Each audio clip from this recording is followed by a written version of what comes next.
Hey everybody, Adam here with Hometown Acres. Welcome back. Today we are finally going to be getting on the sawmill. We waited 8 months to get this sawmill here, and then now we've had to wait another month to be able to use it because we've been so busy and tied up with the pond project. Well, we've got some delays with the pond. You know, it's one thing when you've got to worry about equipment breakdowns and weather, and then when you start laying in there delays due to COVID, that's when things really start to slow down. The guys that have been running the equipment, they had a breakout of COVID throughout the shop. They've been down for a couple days, so we've gone about 10 days now without anybody here running equipment to finish up the pond. We have a little bit of light back dressing to do on the back side of the dam, a couple of small little finishing things to do before we can get it seeded, plug the pond, and start filling it with water. But we're gonna go ahead and take advantage of this downtime and run the sawmill a little bit. And what we're gonna be doing today is probably the most important thing you can do with your sawmill, and yet you'll never sell a stick of lumber, you'll never use a stick of lumber from this to build with. We're gonna be making blocking and stickers. And the reason this is so important is because if you just hop on here and start milling some really nice lumber and you don't have any blocking or stickers to stack it on and let it dry, it's gonna warp, it's gonna twist, it's gonna crack. All of that bad stuff is gonna happen to your lumber. So we're gonna take some time here this morning and mill up some stickers and blocking. The other nice thing is I'm a brand new sawyer. I've run one log on this mill so far, and that was with the supervision of the owner of Easy Boardwalk and a couple other friends who know a little bit about milling. So today will actually be the first time I'm milling on my own, and I figure what better way to get familiar with the machine than milling blocking and stickers, where if you screw them up too bad, it really doesn't matter. You just throw them out and try again. So anyway, that's what we're up to today. One more thing before we get started, I wanted to mention Paul Bunyan is coming up next weekend, and I wanted to go 2 years ago.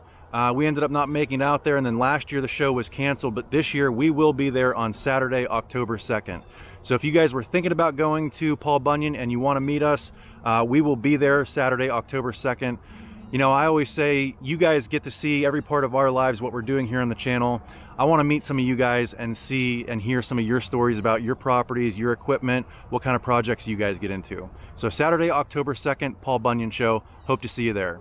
Anyway, let's go ahead and start milling some stickers and blocking.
All right, guys, there you go. That is 140 stickers and 8 pieces of blocking. The blocking is 4x4 pieces, and then they're 4 foot long. The stickers are mostly 1x1s, and they're 4 feet long as well. There are a couple of 1x2s and 1x3s in there, just depending on how the last little bit of the log was on the mill. But for the most part, 1x1s. Now, the reason we crisscross these like this is I won't be able to use these right away as is. They need some time to air dry. Otherwise, you run the risk of getting sticker stain. Basically, the moisture from these green stickers would get into the moisture of the lumber that you're trying to dry. They'd mix and match, and it would cause staining on your freshly milled lumber that you're trying to stack and dry. So for the time being, I went to the local hardware store and I bought some 1x2 furring strips that are kiln dried, and that's what I'll use until I can start getting my own supply of stickers dried and ready to use. But anyway, I think we had a pretty productive first day on the sawmill, and the good news is we didn't find any metal and destroy any blades. So that's always a positive day with the mill. But now we've got all of our blocking, we've got our stickers set up, we're ready to go ahead and start milling the valuable stuff. The live edge slabs, the framing lumber, all the stuff that's gonna be really fun to work with and build with. Anyway, if you guys enjoyed this video, give me a big thumbs up, click that subscribe button. We'll catch you on the next one. Thanks for watching.